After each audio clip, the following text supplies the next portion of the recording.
My name is Naomi Carter. I am 38 years old. Last Thanksgiving, my parents lined 11 gift boxes across their dining room table for every grandchild in the family except my 2 children. I remember the exact color of the wrapping paper because my daughter Lily kept staring at it like maybe she had counted wrong. Deep green paper with gold ribbon.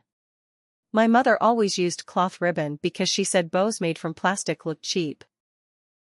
There were little gold name tags attached to each package in her careful handwriting. Ethan. Mia. Sophie. Jacob. Claire. Every grandchild's name was there except Lily and Noah. My son Noah was 9 at the time. He sat so still in his chair I could hear the radiator ticking behind him. Lily was 12. Old enough to understand humiliation when it arrived dressed like tradition.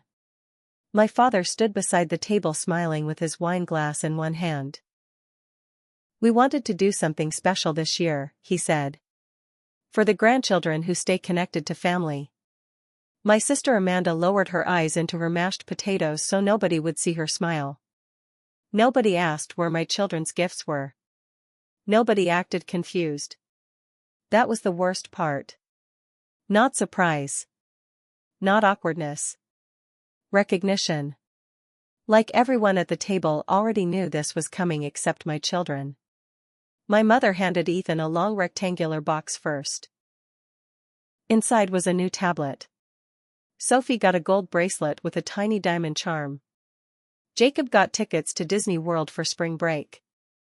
Every child screamed or laughed or hugged my parents while Lily folded her hands tighter in her lap. Noah kept glancing at the staircase behind the dining room table. He thought maybe their gifts were still upstairs. Children will invent hope long after adults stop deserving it. I watched my mother hand out the last package. Then she sat down calmly and unfolded her napkin across her knees. That was it. No explanation. No acknowledgement. Just absence sitting at the table like another dinner guest. My daughter finally spoke. "Grandma," she said quietly, "did you forget ours?" The entire room went silent. My father cleared his throat once. My mother took a sip of water before answering. "Well," she said carefully, "your mother made certain choices over the years. Actions have consequences." Lily blinked twice. She looked at me because she genuinely did not understand what she had done wrong. Neither of my children did. And suddenly I was no longer angry for myself. I was angry for them. Because children should never have to sit at a holiday table wondering why they are less loved than everyone else. My nephew Ethan laughed under his breath. Not loudly. Just enough. Amanda finally spoke. "Mom and Dad just feel closer to the grandchildren they actually get to see." I stared at her across the table. "We live 20 minutes away." Amanda shrugged. "You're always busy." Busy. That word followed me through my entire childhood like a stain nobody wanted to scrub out. I was the busy daughter. The difficult daughter. The independent daughter. Amanda was the warm one. The family one. The easy one. When I was 7 years old, my mother framed Amanda's watercolor painting from 2nd grade above the fireplace. Mine stayed folded inside my backpack until the corners curled white. When I was 13, Amanda forgot her dance recital shoes and my father drove 40 minutes back home to get them. 2 months later, he missed my spelling bee because Amanda had a volleyball game. When I graduated college with honors, my parents mailed me a card with $20 inside. Amanda got a backyard party with 73 guests when she finished cosmetology school 6 months later. My mother hired a violinist. I counted because it gave me something to do besides cry in the bathroom. People think favoritism is loud. Sometimes it's quiet. Sometimes it looks like one daughter receiving 3 phone calls a week while the other gets texts answered 3 days later. Sometimes it looks like Christmas stockings already hanging for one child's kids while hooks for yours are still in storage. Sometimes it looks like 11 boxes under a Thanksgiving table. I became a baker at 26 because it was the only thing in my life that ever felt warm. Bread made sense to me. You fed it. You waited. You handled it carefully. It became something good.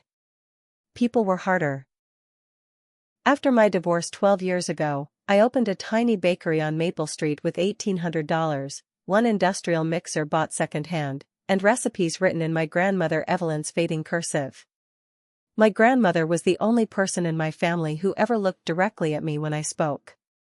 When I was 10, she pulled me into her kitchen while everyone else watched Amanda open birthday presents in the living room. "People will tell you who matters to them," she whispered while rolling pie dough. "Believe them the first time." Then she handed me a recipe card for cinnamon bread stained with vanilla extract near the corner. I still had that card. I still used it every Thursday morning before sunrise. The bakery smelled like butter and espresso before dawn every morning. By 6 o'clock, the front windows fogged from the ovens, and people from 3 neighboring blocks lined up outside for cranberry scones and brown sugar apple rolls. Most mornings, Lily helped arrange pastries in the display case before school while Noah wiped tables with exaggerated seriousness because he liked when customers thanked him for working so hard. My children grew up inside warmth I built myself. Not inherited. Not gifted. Built. My parents rarely visited the bakery even after it started appearing in local magazines.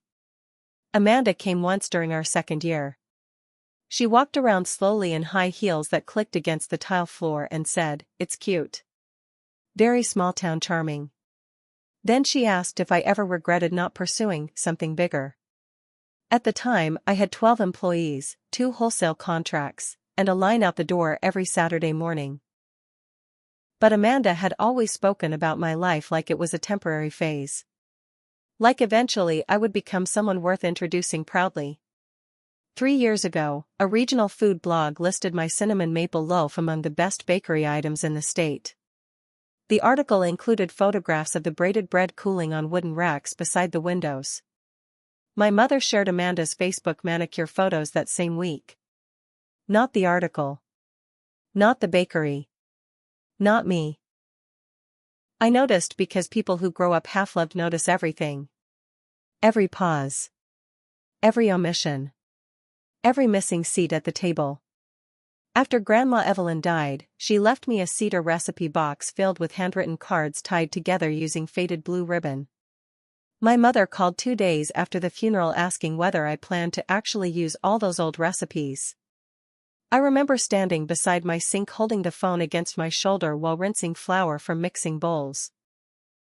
"Yes," I said. "Well," my mother replied, "Amanda mentioned maybe opening a family cafe someday. It might be nice to share." Share. Interesting word. Especially from people who never shared affection equally. I told her the recipes were part of my business. She went quiet for 3 full seconds. Then she said something I never forgot. "You've always been territorial. Not protective. Not hardworking. Not committed. Territorial."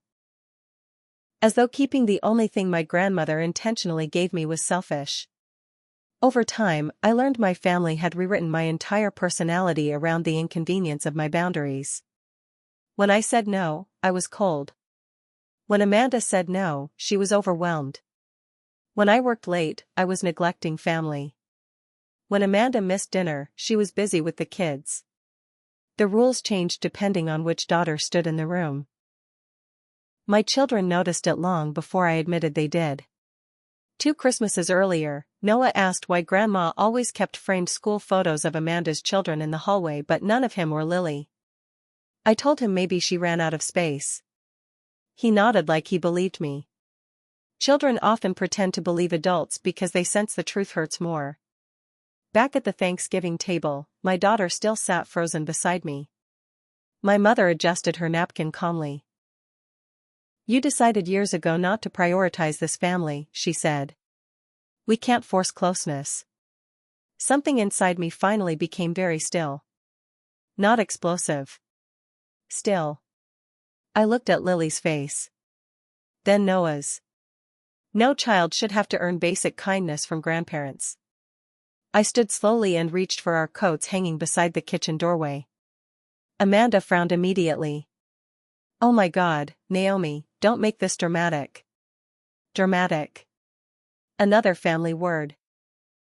In my family, emotional reactions to cruelty were always considered more offensive than the cruelty itself. I helped Noah into his jacket first because his hands were shaking slightly. Lily still had not spoken. My father finally sighed heavily. "For heaven's sake, Naomi, nobody's attacking your children." I looked directly at him. "You humiliated them in front of 11 people. We gave gifts," he snapped. "That's all." "No," I said quietly. "You made a statement." Nobody moved.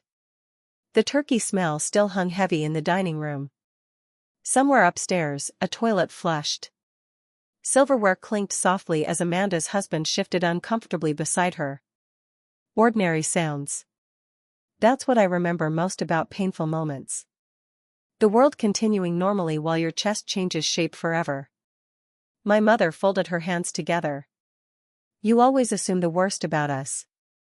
I almost laughed. Not because it was funny. Because it was familiar. Families like mine survive through revision. They rewrite events while they are still happening. Your hurt becomes oversensitivity. Their cruelty becomes misunderstanding. I crouched beside Lily and brushed hair gently behind her ear. "You ready to go home?" She nodded once without looking up. Noah grabbed my hand immediately. As we walked toward the front door, Ethan called from the dining room. "Guess Grandma likes us better." Amanda did not correct him. Neither did my parents. That silence told me more than words ever could. Outside, cold November air hit my face hard enough to sting. Lily climbed into the back seat quietly while Noah asked in a small voice, "Did we do something wrong?" I closed the driver's side door and sat there gripping the steering wheel. Street lights reflected against the windshield in blurred yellow circles. "No," I said finally. "You did absolutely nothing wrong." My voice cracked on the word absolutely. Noah nodded slowly. Then my daughter spoke for the first time since dinner. "I knew there wouldn't be gifts." I turned around immediately. "What?" She stared out the window. "I heard Grandma talking to Aunt Amanda last month after your bakery fundraiser. Grandma said you needed to learn humility." The inside of my chest went cold. Lily swallowed hard before continuing. "She said people who think they're better than family shouldn't expect family treatment." For a moment, I could not breathe properly. Not because the comment surprised me. Because my daughter had carried it alone for an entire month. Children memorize cruelty differently than adults do. Adults try to rationalize it. Children store it whole. "What fundraiser?" I asked carefully. "The one for the women's shelter," Lily said. "The newspaper took your picture." I remembered it immediately. Every November, the bakery hosted a fundraiser for a local domestic violence shelter 2 towns over. Customers bought paper leaves for $1 each and wrote messages on them that we taped across the front windows until the entire bakery looked covered in autumn wishes. That year we raised almost $14,000. A reporter from the county paper photographed me standing beside the donation board while Lily and Noah held trays of pumpkin cookies behind me. My mother never mentioned the article. Apparently she discussed it privately instead. I drove home in silence after that. Noah fell asleep halfway there with his forehead pressed against the car window. Lily stayed awake staring at passing streetlights while rain began tapping softly against the windshield. When we reached home, the bakery sign across the street still glowed faint gold through the dark. Carter and Crumb. I chose that name because I wanted something nobody in my family could claim. Inside, the house smelled like cinnamon and dishwasher soap. Lily went upstairs immediately without speaking. Noah hugged me around the waist before sleepily disappearing down the hallway. Then I stood alone in the kitchen for a long time. The refrigerator hummed softly. One faucet dripped every 11 seconds. I counted because counting kept me from crying. At 11:42 p.m., my phone buzzed against the counter. Amanda. I almost ignored it. Instead, I answered. You embarrassed Mom, she said immediately. Not hello. Not how are the kids.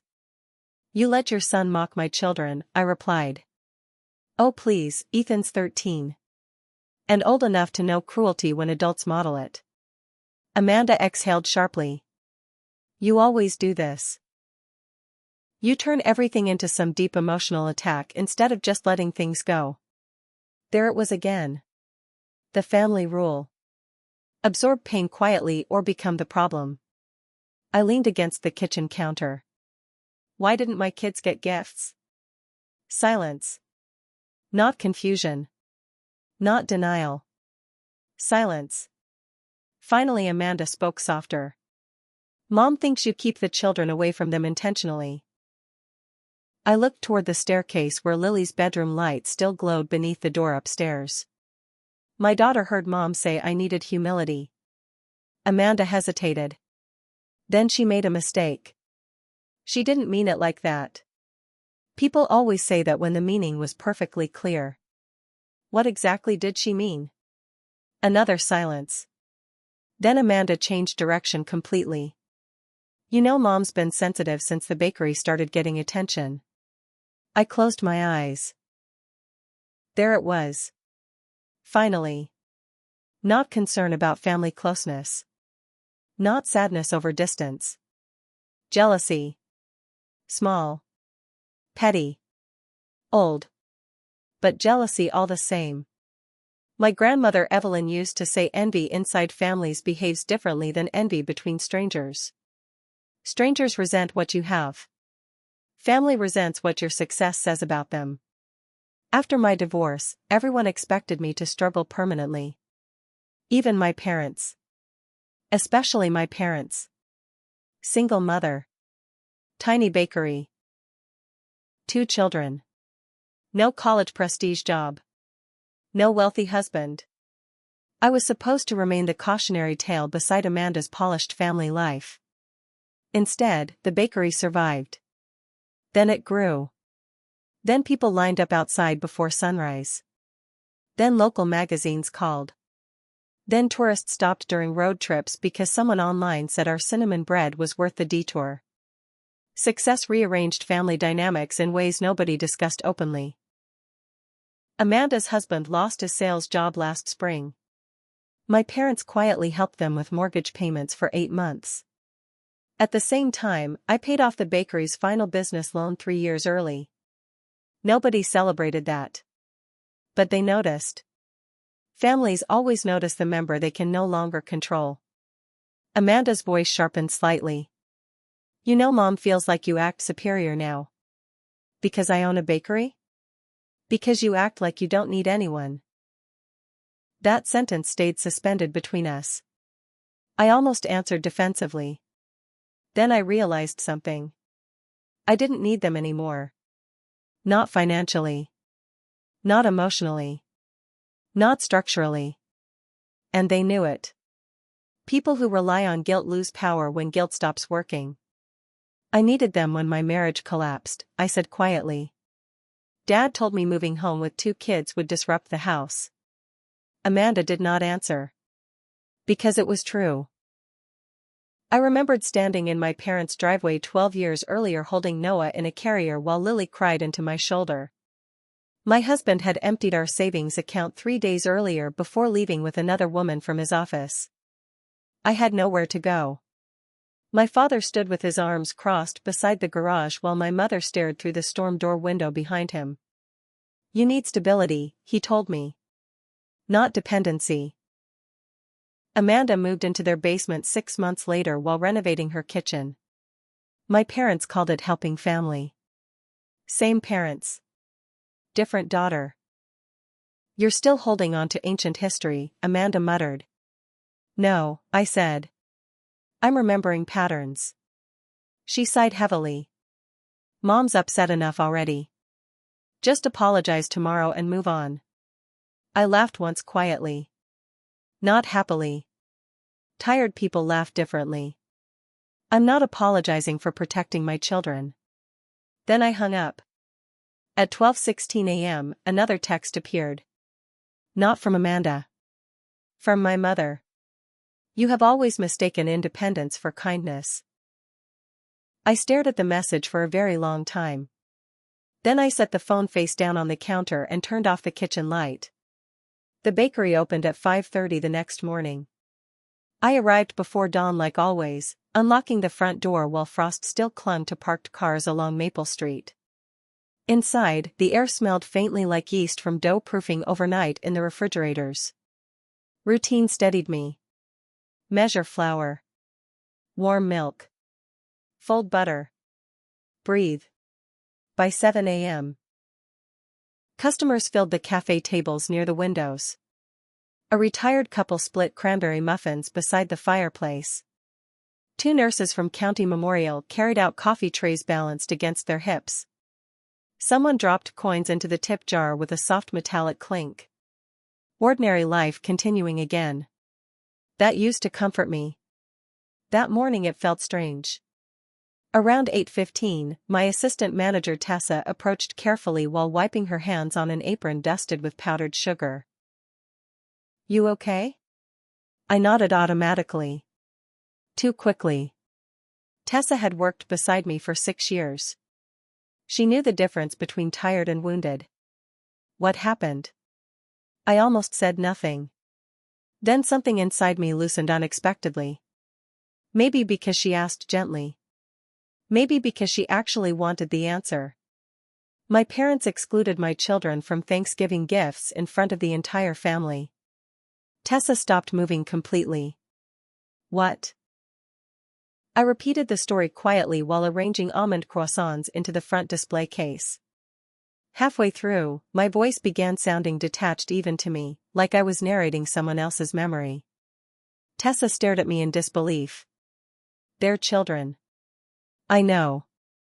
No, I mean literally children. I nodded once. She leaned against the counter slowly. That's not favoritism anymore. That's punishment. Punishment. Interesting word. Because it explained the thing I could never fully articulate. My parents were not simply closer to Amanda's children. They believed closeness should be earned through obedience. Amanda accommodated them. Praised them. Needed them. I built a life outside their approval. And my children inherited the consequences. At 10:40 a.m., a florist delivered 2 large arrangements for weekend catering orders. One contained white roses woven with eucalyptus branches. The smell instantly reminded me of my grandmother's funeral. Grief works like that. 1 scent. 1 sound. 1 folded napkin. Suddenly an entire year opens again inside your chest. Grandma Evelyn died 8 years earlier during early December while snow covered the town in heavy silence. At the reception afterward, my mother spent 40 straight minutes discussing Amanda's holiday centerpiece business with distant cousins while I stood beside the memory table refilling coffee trays. Nobody asked how I was handling the loss. Grandma raised me more than my parents did emotionally. She attended every school recital. Every parent conference. Every birthday. When my marriage collapsed, she arrived at my apartment carrying 3 casseroles and an envelope containing $6,000 she had secretly saved over time. Don't tell your mother, she whispered. I never did. 3 weeks after her funeral, I discovered something strange. Someone had entered the bakery office after closing hours. Nothing looked stolen initially. The cash drawer remained untouched. Equipment sat exactly where I left it. But the cedar recipe box was open. Recipe cards lay slightly out of order. At first I convinced myself I had forgotten to lock it properly. Then small things began happening over the next 2 years. A competitor bakery across town suddenly started selling cinnamon maple loaves nearly identical to mine. Then brown sugar apple rolls with the exact same braided design. Then cranberry orange scones using Grandma Evelyn's unusual nutmeg orange glaze combination nobody else knew. I noticed because recipes are like handwriting. You recognize your own immediately. One afternoon I drove past the other bakery after a catering delivery and saw a chalkboard sign outside. Family Heritage Recipes. The word sat strangely in my stomach. That evening I researched the business online. The owner's name was Diane Mercer, my mother's bridge partner. A woman who attended Christmas dinner at my parents' house every year for nearly a decade. I remember sitting motionless at my kitchen table while rain tapped softly against the windows. Some truths arrive quietly. No dramatic music. No revelation speech. Just a feeling slowly hardening into certainty. The next morning, I checked security footage from the bakery office cameras for the first time in months. 3 years earlier, after a break-in nearby, I installed motion cameras facing the register and office hallway. I almost never reviewed them.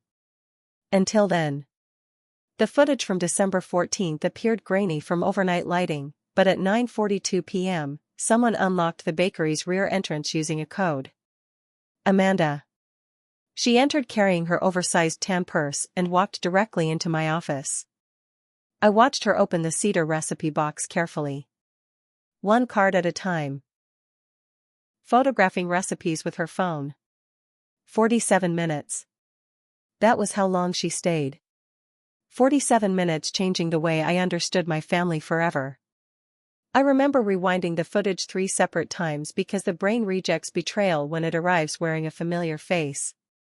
Afterward, I drove home in silence and sat inside my car until sunrise. Then I did something my family never expected from me. I documented everything. Dates. Recipes. Photos. Security backups. Business records.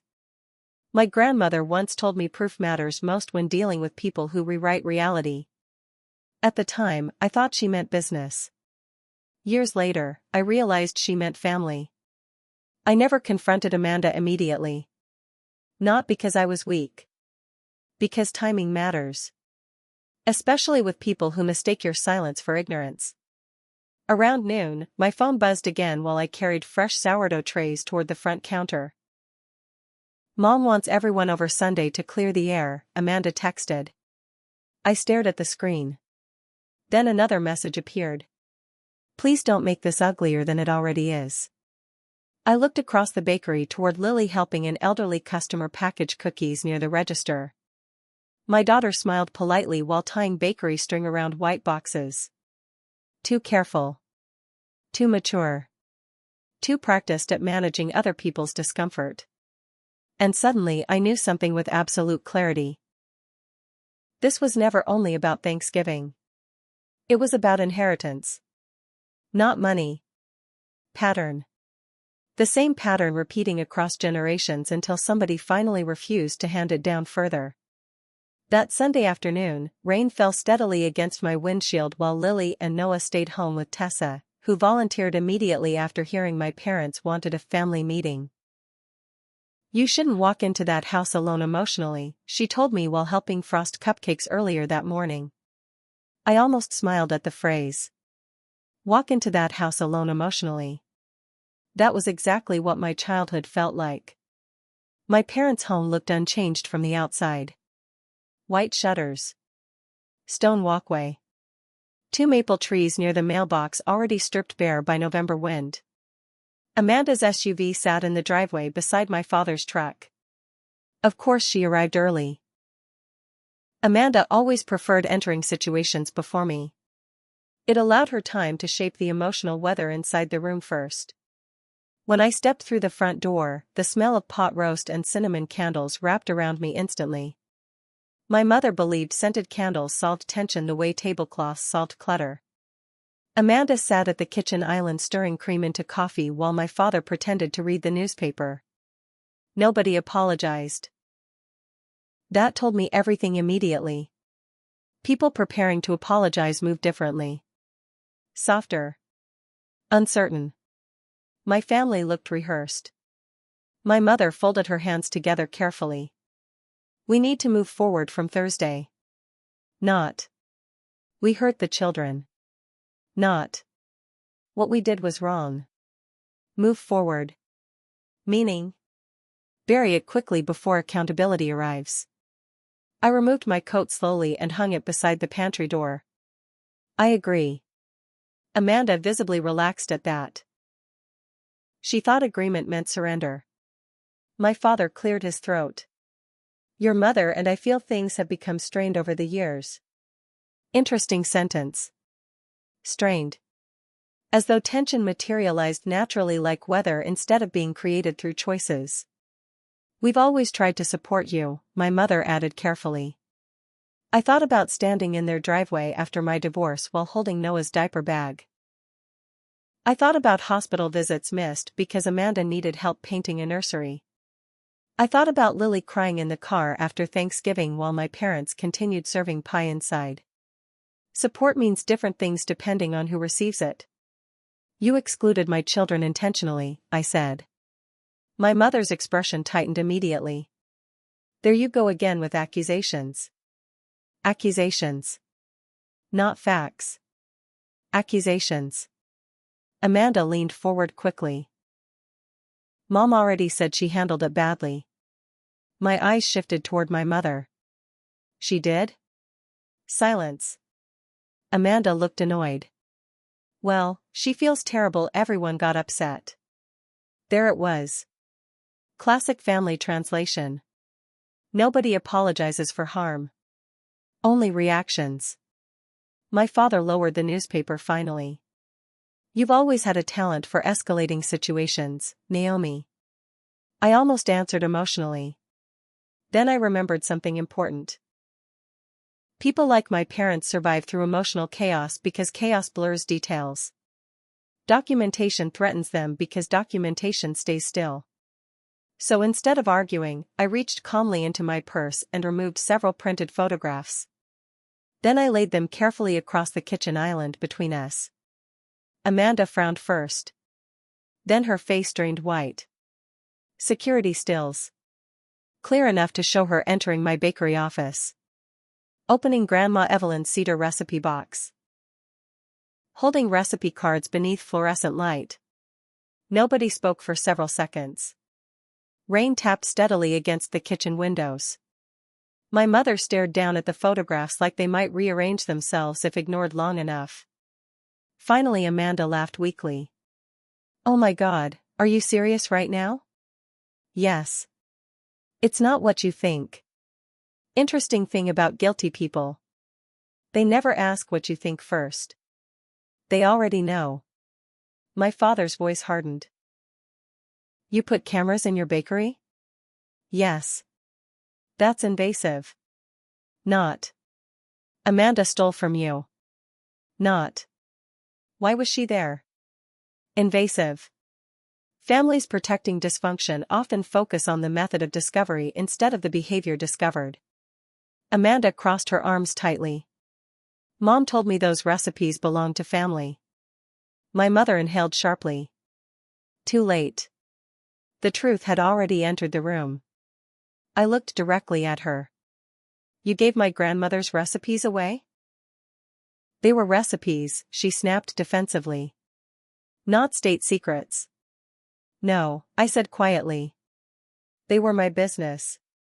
Amanda rolled her eyes dramatically. This is unbelievable. You act like I robbed a bank. I reached into my purse again and removed another folder. Trademark registration paperwork. Revenue reports. Photographs from Diane Mercer's bakery products matching mine almost identically. Even supplier records showing Amanda texting ingredient measurements to Diane late at night. Amanda stopped speaking. My father stared at the paperwork now spread across the counter. You investigated your own sister? No, I said calmly. I protected myself. That sentence changed the room. You could feel it. Because families built around one person absorbing mistreatment quietly become unstable the moment that person learns boundaries. My mother stood abruptly from her chair. You've become cold. There it was again. Cold. Not prepared. Not intelligent. Not careful. Women who stop tolerating disrespect are often called cold by people who benefited from their warmth. I looked around the kitchen slowly. Same wallpaper. Same clock above the stove. Same crack near the pantry frame from when Amanda crashed her bike indoors at 14 and blamed me for leaving the door open. Memory lives inside houses differently than people admit. I spent most of my life trying to earn kindness in this family, I said quietly. Do you know what finally changed things for me? Nobody answered. My children. The room went still. Because for the first time, this conversation was no longer about me seeking approval. It was about ending inheritance of emotional damage. I thought about Lily memorizing Grandma's cruelty silently for a month.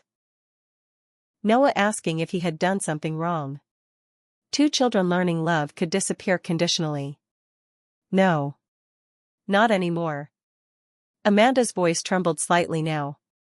What exactly do you want? I looked directly at her. The truth. Then I opened the final envelope. Inside was a cease and desist order already prepared by my attorney 3 months earlier. Amanda stared at the envelope without touching it. My father removed his reading glasses slowly. A lawyer? He asked quietly. Yes. The word landed heavily inside the kitchen. Not because legal action shocked them. Because preparation did. My family always believed they understood me completely. Emotional. Sensitive. Predictable. The daughter who absorbed hurt quietly until eventually forgiving everyone just to keep peace intact. They never noticed something important. Years of surviving inside unfair systems teaches people how to observe carefully. And quiet people document everything. My mother sank back into her chair looking suddenly older than she had an hour earlier. You were actually going to sue your sister over recipes? I thought about that question carefully before answering. No, I said. I was prepared to defend the business I built from being stolen by family members who believed I didn't deserve ownership. Amanda shoved the paperwork away from herself. You're being dramatic again. I almost smiled. Some people repeat old labels automatically when new reality frightens them. I opened the cease and desist calmly and slid it toward my father instead because he was the only one in the room still reading instead of reacting. The document detailed unauthorized duplication, commercial use, copyright infringement, trademark confusion, financial damages. Attached were side-by-side photographs from both bakeries. Same braid pattern. Same glaze texture. Same product descriptions. One sentence near the bottom mattered most. Evidence indicates deliberate reproduction of proprietary recipes acquired without consent. My father read silently for nearly a full minute. Then he looked at Amanda. You gave Diane her recipes? Amanda's face hardened immediately. They're family recipes. No, I said softly. They were Grandma Evelyn's recipes. She gave them to me. My mother folded her arms tightly. Your grandmother cooked for everybody. Yes, I replied. But she left the recipe box specifically to me. Nobody argued with that. Because they all remembered the funeral reading. Grandma Evelyn's attorney had listed small personal items carefully. Pearl earrings to Amanda. China set to my mother. Recipe box to Naomi. At the time, nobody cared. Because nobody imagined the bakery would become successful. Success changes how people value old gifts. Amanda stood abruptly and walked toward the sink. Rain continued falling outside while water ran briefly from the faucet though she never used it. Stalling. She said family should share things, Amanda muttered finally. I remembered Grandma's kitchen immediately. Flour on countertops. Blue cardigan sleeves rolled twice. The smell of vanilla and orange peel. People confuse access with entitlement, Grandma once told me while teaching me braided dough techniques. The two are not the same. Back then I thought she was talking about recipes. Maybe she was talking about family too. My father removed the glasses entirely now. What happens if Diane gets this? She already did. That sentence shifted the air again. Amanda turned around sharply. What? I sent it Friday morning. 2 days after Thanksgiving. One day after Lily admitted she overheard my mother calling me prideful. The timing was not accidental. People assume quiet women delay action because they are uncertain. Often we are simply waiting until emotion stops shaking our hands. My mother looked stunned. You blindsided her before speaking to family? I stared at her carefully. Like my children being blindsided at Thanksgiving?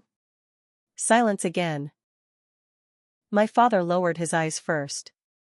That mattered more than I expected. Because my father almost never looked ashamed. He specialized in distance. Logic. Neutrality. But neutrality inside cruelty is still participation. After a long moment, he spoke quietly. Did the other bakery respond?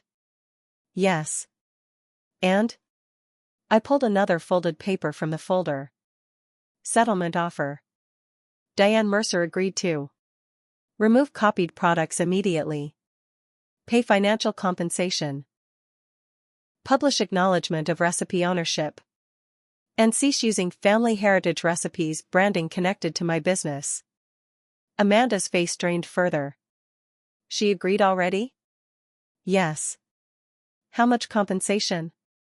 I almost didn't answer. Then I realized something important. People who minimize your work should eventually hear its value out loud. $40,000. Amanda sat down heavily. My mother whispered, "That's absurd." No, I said calmly. That's business. Another silence settled across the kitchen. This one felt different. Less defensive. More unstable. Because for the first time, my family faced something unfamiliar. Consequences. Amanda suddenly looked furious instead of nervous. You've been waiting for this, haven't you? Interesting question. Not.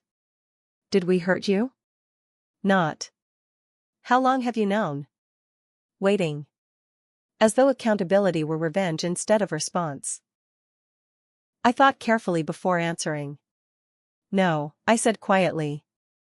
I've been waiting for someone in this family to care what happens to me before I had to protect myself alone. My mother's eyes filled slightly then. Not fully. Not dramatically. Just enough moisture to suggest discomfort.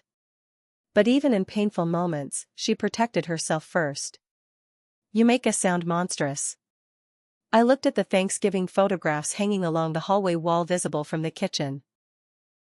Every year documented carefully. Amanda's children centered repeatedly across frames. Lily and Noah often near edges. Half turned away. Sometimes missing entirely. Patterns become impossible to ignore once you stop excusing them. I think, I said slowly, you spent years deciding which relationships deserved nurturing and which ones would survive neglect. Nobody spoke. Because that was true too. My father finally rubbed one hand across his forehead tiredly. What do you want from us now? There it was. The real question. Not about recipes. Not lawsuits. Not Thanksgiving. What happens when the invisible daughter finally stops accepting invisibility? I thought about Lily upstairs in her bedroom that night whispering. I knew there wouldn't be gifts. No child should predict rejection that accurately. I want distance, I said. Amanda blinked immediately. What? For now, distance. My mother's expression cracked slightly. You're cutting us off over presents? No, I replied softly.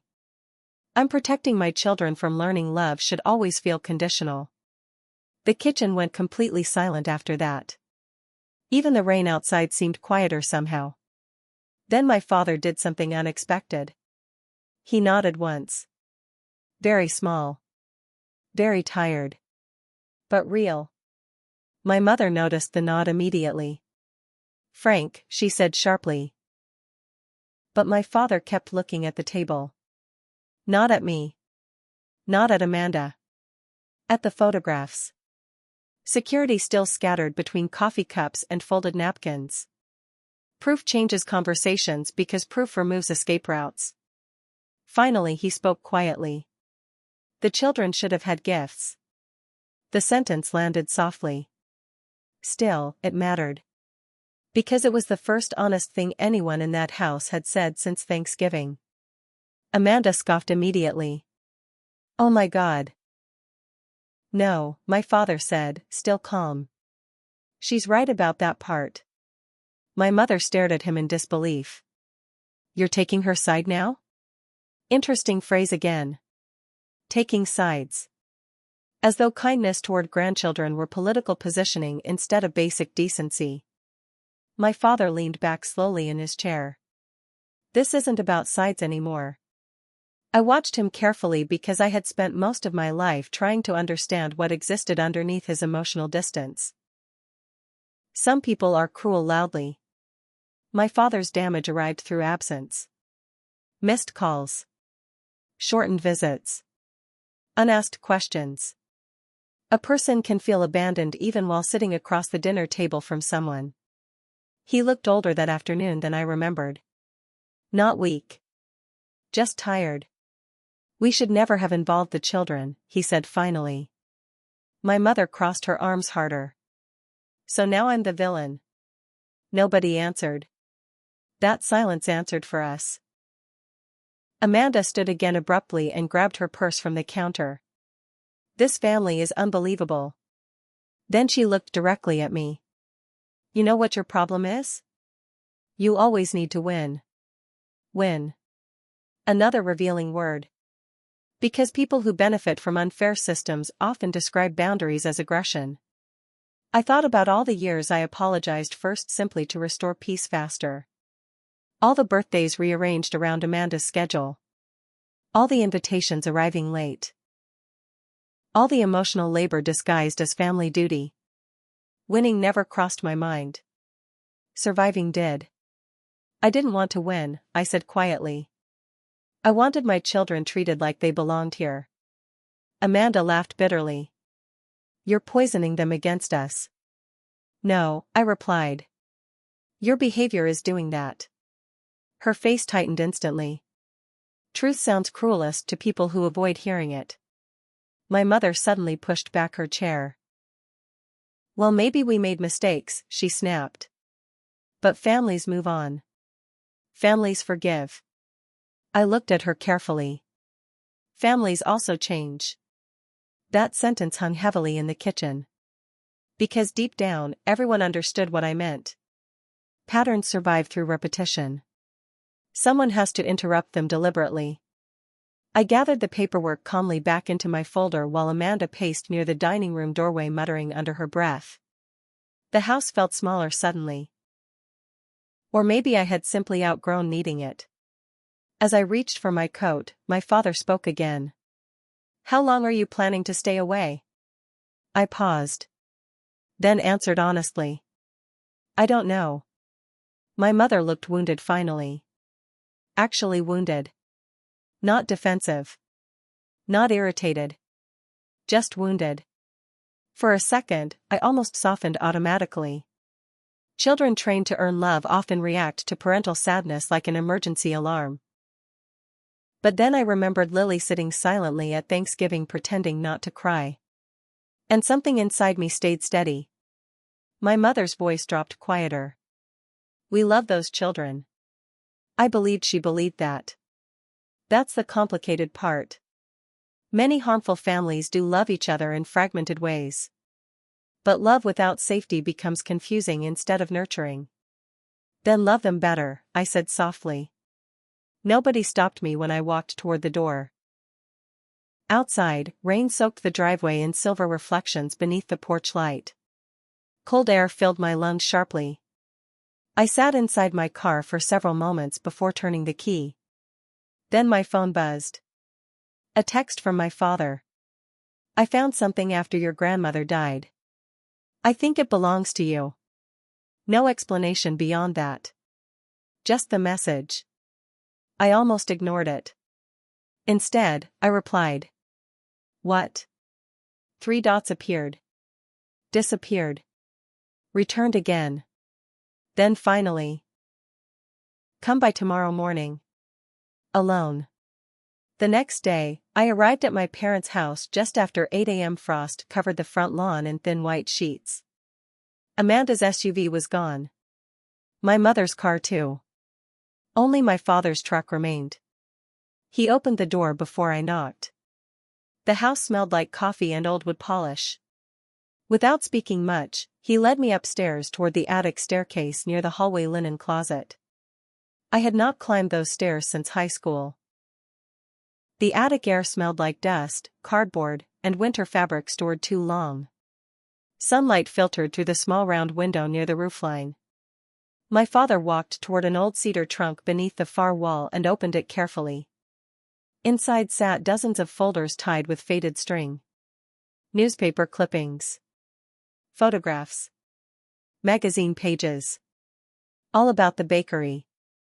My bakery. Articles I never knew he kept. Maple Street entrepreneur expands local business. Carter and Crumb raises record shelter donations. County's best cinnamon bread. 8 years of clippings stacked carefully inside folders arranged by date. I stared down at them, unable to speak. My father rubbed one hand awkwardly against the back of his neck. Your grandmother started collecting them first, he said quietly. After she passed, I kept doing it. The attic became very still around us. Some pain enters loudly. Healing often arrives almost silently. I picked up one of the newspaper clippings carefully. There was flour across my cheek in the photograph. I remembered that morning suddenly. A reporter arrived unexpectedly during the holiday rush while 2 ovens malfunctioned at once.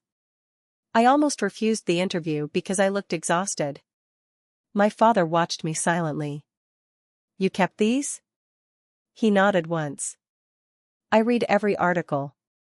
Emotion rose so fast inside my chest it almost frightened me. Because this was the dangerous thing about neglected children. Even small evidence of being seen can feel enormous. I sat slowly on an old storage box beside the trunk while winter light stretched across the attic floorboards. Why didn't you ever say anything? My father took a long time answering. Finally he looked toward the window instead of me. In our family, he said quietly, your mother always understood emotions better than I did. I figured if she handled the relationships, I should stay out of it. I thought about that carefully. Neutrality again. Silence again. People often confuse avoiding conflict with avoiding damage. But damage continues either way. You knew she treated Amanda differently. It was not really a question. My father exhaled slowly. Yes. The honesty hurt more than denial would have. Because denial leaves room for doubt. Truth rearranges memory completely. He sat down across from me beside another stack of boxes. When you were little, he said, you stopped asking us for things earlier than Amanda did. I frowned slightly. What do you mean? You adapted. His voice sounded tired. Amanda demanded attention. You learned not to. The attic creaked softly around us. Somewhere downstairs, pipes rattled once inside the walls. I thought because you were independent, you needed less. There it was. The sentence beneath my entire childhood. Not unloved. Misread. Still harmful. Still lonely. But human. Tears burned suddenly behind my eyes. Not dramatic tears. Quiet ones. Heavy ones. I needed parents, I whispered. My father closed his eyes briefly after that. For the first time in my life, he looked genuinely ashamed. Not defensive. Not irritated. Ashamed. I know, he said softly. Silence settled between us again. Not hostile this time. Just sad. After several moments, he reached into the cedar trunk and removed a sealed envelope. My name appeared across the front in my grandmother Evelyn's handwriting. I stared at it immediately. She gave me this before she died, he said. Told me to wait until you no longer needed permission to become yourself. My throat tightened painfully. I opened the envelope carefully. Inside was a folded letter written on pale blue stationery. Naomi. If you are reading this, it means you finally stopped shrinking yourself to fit inside rooms that never deserved you. Families are complicated. Some people love loudly. Some love poorly. Some confuse control with care because they were raised that way themselves. But listen to me carefully. You were never difficult to love. You were simply the child who noticed everything. That kind of child often grows into a woman who survives things quietly. I watched you build warmth from almost nothing your entire life. Bread. Home. Children. Safety. Most people inherit those things.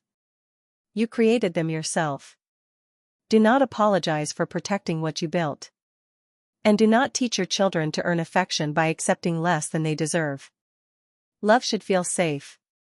Not conditional.